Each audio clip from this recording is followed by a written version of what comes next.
Milagro'ng naluwas ang usa ka rider human maigo sa natumbang punuan sa Kahoy sa North Diversion Road, Barangay Magatas, Sibulan, Negros Oriental. Sa videong kuha ni Kagawa Derke Pontelo, makita motorsiklong Nadat-ugan sa Sangas Jimilina. Sa laing video, makitaan nga mibabag ang kahoy sa kalsada nga nakamugna o kalisod sa mga nagaging sakyanan.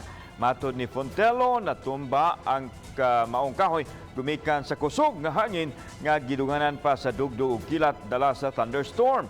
Nakuryentehan pa kuno sa live wire ang rider dihang nadala sa pagkatumba sa kahoy. Apan swerte lang kay samad og gamay'ng pasok ang iyang naangkon nga wa gani nagpadala sa ospital.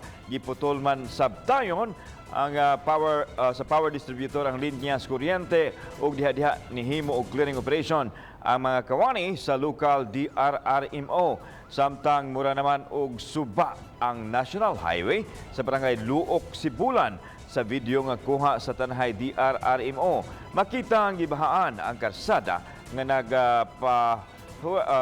nagpahunay sa dagan sa mga sakyanan.